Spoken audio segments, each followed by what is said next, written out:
দেখা যেতে পারে রাশিয়ার দানবীয় TU-160 বোমারু বিমান।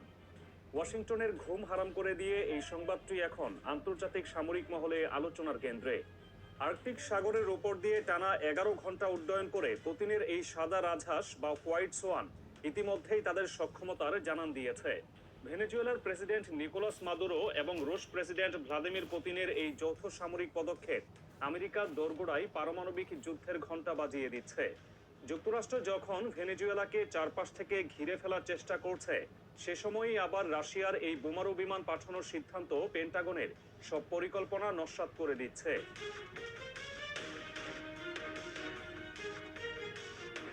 TU-160 হলো বর্তমান বিশ্বের সবচেয়ে বড় এবং ভারী সুপারসনিক যুদ্ধ বিমান, যা শব্দের চেয়েও দ্রুতগতিতে উড়ে গিয়ে শত্রুর ভূখণ্ডে আঘাত হানতে পারে। ভেনেজুয়েলার মাটিতে এই বিমানের উপস্থিতি মানেই হলো যুক্তরাষ্ট্রের মূল ভূখণ্ড সরাসরি রাশিয়ার টার্গেটে চলে আসা। এই বিমানটি শুধুমাত্র সাধারণ বোমা নয়, বরং KH-101 এবং পারমাণবিক টিপযুক্ত KH-102 ক্রুজ মিসাইল বহন করতে সক্ষম।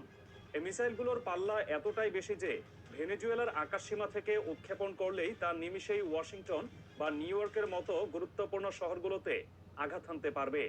রাশিয়ার এই আন্তঃমহাদেশীয় বোমারু বিমানটি এমনভাবে তৈরি করা হয়েছে যা মার্কিন রাডার ব্যবস্থাকে ফাঁকি দিয়ে বহু দূর থেকে নিখুঁতভাবে লক্ষ্যবস্তু ধ্বংস করতে পারে।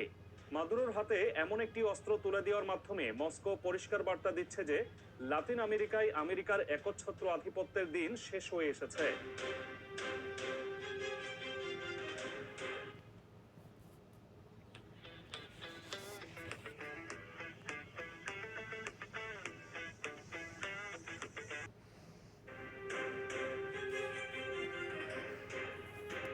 মস্কো এবং কারাকাসের মধ্যে সামরিক সম্পর্কের এই গভীরতা হঠাৎ করে তৈরি হয়নি।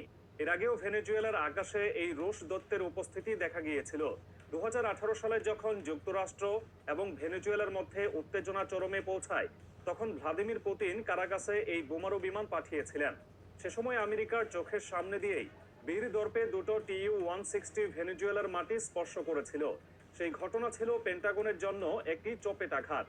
বর্তমানে ইউক্রেন এবং ইউরোপ নিয়ে রাশিয়ার ব্যস্ততার সুযোগে আমেরিকা ভেনেজুয়েলায় আগ্রাসন চালানোর যে পরিকল্পনা করছিল, তা রুখে দিতেই আবারও সেই পুরনো এবং পরীক্ষিত পথ বেছে নিয়েছেন পুতিন। সামরিক পর্যবেক্ষকদের মতে খুব শীঘ্রই ভেনেজুয়েলার বিমান ঘাঁটিগুলোতে এই বোমারু বিমানগুলোর নিয়মিত টহল শুরু হতে পারে, যা যুক্তরাষ্ট্রের জন্য এক অঘোষিত যুদ্ধে সামিল। নিকোলাস মাদুরো যুদ্ধের জন্য তার সেনাবাহিনীকে সর্বোচ্চ সতর্ক অবস্থায় রেখেছেন। যুক্তরাষ্ট্রের যে কোনো আগ্রাসন মোকাবেলায় ভেনেজুয়েলার প্রস্তুতি চোখে পড়ার মতো। কারাগাসের হাতে এখন রয়েছে রাশিয়ার দেওয়া অত্যাধুনিক আকাশ প্রতিরক্ষা ব্যবস্থা এবং বিধ্বংসী সব মিসাইল। বিশেষ করে রাশিয়ার বাগ সিস্টেম নিয়ে ভেনেজুয়েলার সেনারা নিয়মিত মহড়া দিচ্ছে। এই বাগ সিস্টেম এতটাই শক্তিশালী যে এটি বহু দূর থেকে শত্রুর যুদ্ধ বিমান বা ড্রোন শনাক্ত করে তা আকাশেই ধ্বংস করে দিতে পারে। আমেরিকা যদি তাদের F-35 বা অন্য কোনো যুদ্ধ বিমান দিয়ে ভেনেজুয়েলায় হামলা চালানোর চেষ্টা করে, তবে এই রুশ প্রতিরক্ষা ব্যবস্থা তাদের জন্য সাক্ষাৎ মৃত্যুফাত হয়ে দাঁড়াবে। মাদুরো জানিয়ে দিয়েছেন ভেনেজুয়েলা একটি অজেয় রাষ্ট্র এবং এই দেশকে পরাজিত করা কোনো পশ্চিমা শক্তির পক্ষে সম্ভব নয়। তার এই আত্মবিশ্বাসের মূল কারণ হলো তার ভান্ডারে থাকা রাশিয়ার তৈরি শক্তিশালী সব সমরাস্ত্র। ক্যারিবীয় অঞ্চলে আমেরিকা তাদের সামরিক উপস্থিতি বাড়িয়েছে ঠিকই, কিন্তু ভেনেজুয়েলাও হাত গুটিয়ে বসে নেই। বর্তমানে ওই অঞ্চলে 3টি মার্কিন ডেস্ট্রয়ার, একটি পরমাণু সাবমেরিন এবং 4000 মেরিন সেনা অবস্থান করছে। পুয়ের্তো রিকোতে মোতায়েন করা হয়েছে মার্কিন F-35 যুদ্ধ বিমান। আমেরিকার এই বিশাল বহরের মোকাবেলায় ভেনেজুয়েলা তাদের উপকূল জুড়ে গড়ে তুলেছে এক দুর্ভেদ্য প্রতিরক্ষা ব্যুহ। রাশিয়ার কাছ থেকে পাওয়া কয়েক দশকের পুরনো অস্ত্রগুলোকে আধুনিক প্রযুক্তির সাথে সমন্বয় করে এমনভাবে সাজানো হয়েছে যা যে কোনো নৌ বা বিমান হামলা প্রতিহত করতে সক্ষম। মাদুরো তার সেনাদের নির্দেশ দিয়েছেন, যদি আমেরিকা কোনোভাবে স্থল অভিযান চালানোর দুঃসাহস দেখায়, তবে গেরিলা কায়দায় তাদের উপর ঝাঁপিয়ে পড়তে হবে। ভেনেজুয়েলার ভৌগোলিক অবস্থান এবং রাশিয়ার অস্ত্রের সমন্বয়ে এই প্রতিরোধ হবে যুক্তরাষ্ট্রের জন্য এক দীর্ঘস্থায়ী দুঃস্বপ্ন। ভেনেজুয়েলার বিমান বাহিনীর সক্ষমতা বাড়াতে রাশিয়া সাম্প্রতিক সময়ে বড় ধরনের পদক্ষেপ নিয়েছে। রুশ ইল-76 কার্গো বিমান ব্যবহার করে কারাকাসে পাঠানো হয়েছে বিপুল পরিমাণ সামরিক সরঞ্জাম। এর মধ্যে রয়েছে মাঝারি পাল্লার বুক M2 এবং স্বল্প পাল্লার প্যান্টোসের মিসাইল সিস্টেম। রুশ প্রতিরক্ষা উপদেষ্টারা নিশ্চিত করেছেন যে ছোট আগ্নেয়াস্ত্র থেকে শুরু করে ভারী যুদ্ধ বিমান সব ধরনের প্রযুক্তিগত সহায়তা ভেনেজুয়েলাকে দেয়া হচ্ছে। প্যান্টোসের সিস্টেমটি বিশেষভাবে গুরুত্বপূর্ণ, কারণ এটি নিচু দিয়ে উড়ে আসা ক্রুজ মিসাইল এবং ড্রোন ধ্বংস করতে অত্যন্ত কার্যকর। আমেরিকার স্মার্ট বোমা বা ড্রোন হামলার কার্যকারিতা শূন্যে নামিয়ে আনতে এই সিস্টেমটি ভেনেজুয়েলার আকাশ প্রতিরক্ষায় একটি বড় ঢাল হিসেবে কাজ করছে। নিকোলাস মাদুরোর হাতে থাকা তুরুপে তাস হল রাশিয়ার তৈরি S-300 VM missile defence system. এটি বিশ্বখ্যাত S-400 এর মতোই শক্তিশালী এবং অনেক ক্ষেত্রে এর চেয়েও বেশি কার্যকর হিসেবে বিবেচিত হয়। ভেনেজুয়েলার গুরুত্বপূর্ণ স্থাপনা এবং তেল খনিগুলো রক্ষার দায়িত্বে রয়েছে এই S-300 VM ব্যাটালিয়নগুলো। যুদ্ধ শুরু হলে এই সিস্টেমটি মার্কিন বিমান বাহিনীর জন্য সবচেয়ে বড় চ্যালেঞ্জ তৈরি করবে। এটি একই সাথে একাধিক লক্ষ্যবস্তু শনাক্ত করতে পারে এবং ব্যালিস্টিক মিসাইলকেও মাঝ আকাশে ধ্বংস করার ক্ষমতা রাখে। ভেনেজুয়েলার আকাশে একটি শক্তিশালী নো-ফ্লাই জোন তৈরি করার সক্ষমতা রয়েছে এই রুশ প্রযুক্তির, যা পেন্টাগনের যে কোনো বিমান হামলার পরিকল্পনাকে ব্যর্থ করে দিতে পারে। আকাশপথের লড়াইয়ে ভেনেজুয়েলার বিমান বাহিনীর মেরুদণ্ড হল রাশিয়ার তৈরি Su-30 Mk2 যুদ্ধ বিমান। এই মাল্টিরোল ফাইটার জেটগুলো আমেরিকার F-16 বা F-18 এর সাথে ডগ ফাইটে পাল্লা দেওয়ার ক্ষমতা রাখে। কারাকাসের হাতে এই মুহূর্তে উল্লেখযোগ্য সংখ্যক Su-30 Mk2 রয়েছে, যা উপকূলীয় অঞ্চল এবং রাজধানী রক্ষায় সবসময় প্রস্তুত রাখা হয়েছে। আকাশ থেকে আকাশে এবং আকাশ থেকে ভূমিতে আঘাত হানার ক্ষমতা সম্পন্ন এই যুদ্ধ বিমানগুলো ভেনেজুয়েলার প্রতিরোধ ব্যবস্থাকে পূর্ণতা দিয়েছে। গত এক দশকে নতুন করে অস্ত্র বিক্রির কোনো ঘোষণা না এলেও পুরনো চুক্তির আওতায় রাশিয়া নিয়মিত এই বিমানগুলোর রক্ষণাবেক্ষণ এবং আপগ্রেডেশন চালিয়ে যাচ্ছে। ফলে ভেনেজুয়েলার বিমান বাহিনী লাতিন আমেরিকার অন্যতম শক্তিশালী বিমান শক্তিতে পরিণত হয়েছে।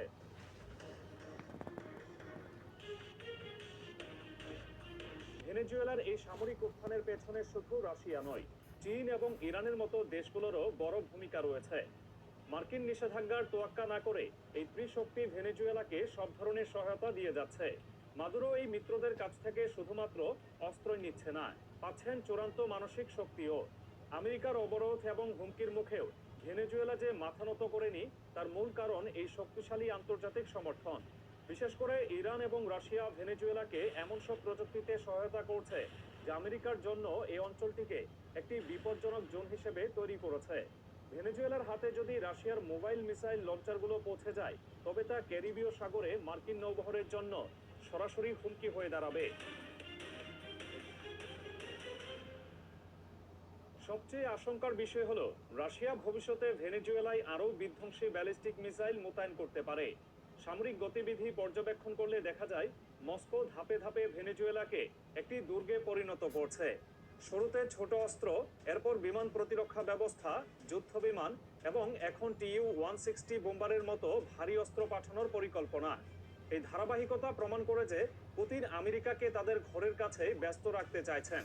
যদি Tu-160 ভেনেজুয়েলায় স্থায়ীভাবে ঘাঁটি গাড়তে পারে, তবে স্নায়ুযুদ্ধের পর এই প্রথম আমেরিকা তাদের নিজস্ব সীমান্তে এত বড় সামরিক হুমকির মুখে পড়বে। 12টি ক্রুজ মিসাইল বহনে সক্ষম প্রতিটি Tu-160 বিমান একাই একটি ছোট দেশকে ধ্বংস করার ক্ষমতা রাখে। এমন একাধিক বিমান ভেনেজুয়েলায় অবস্থান করা মানেই হলো আমেরিকার জাতীয় নিরাপত্তার উপর বড়সড় আঘাত। ভেনেজুয়েলার সংকট এখন আর শুধুমাত্র একটি আঞ্চলিক বিষয় নয়, এটি পরাশক্তিগুলোর ক্ষমতার লড়াইয়ে পরিণত হয়েছে। আমেরিকা ভেনেজুয়েলার তেল সম্পদের উপর নিয়ন্ত্রণ প্রতিষ্ঠা এবং মাদুরো সরকারকে উৎখাত করতে মরিয়া। অন্যদিকে রাশিয়া তাদের দীর্ঘদিনের মিত্রকে রক্ষা করতে এবং আমেরিকার দাদাগিরি বন্ধ করতে সব ধরনের ঝুঁকি নিতে প্রস্তুত। ভেনেজুয়েলার সেনাবাহিনী এবং সাধারণ জনগণও আমেরিকার যে কোনো আগ্রাসন প্রতিহত করতে মানসিকভাবে প্রস্তুত। উপকূল থেকে শুরু করে জঙ্গল পর্যন্ত প্রতিটি ইঞ্চি মাটিতে প্রতিরোধের দুর্গ গড়ে তোলা হয়েছে। মার্কিন সেনারা যদি ভেনেজুয়েলার মাটিতে পা রাখে, তবে তাদের ভিয়েতনামের চেয়েও ভয়াবহ পরিস্থিতির মুখোমুখি হতে হবে বলে মনে করছেন অনেক সমরবিদ।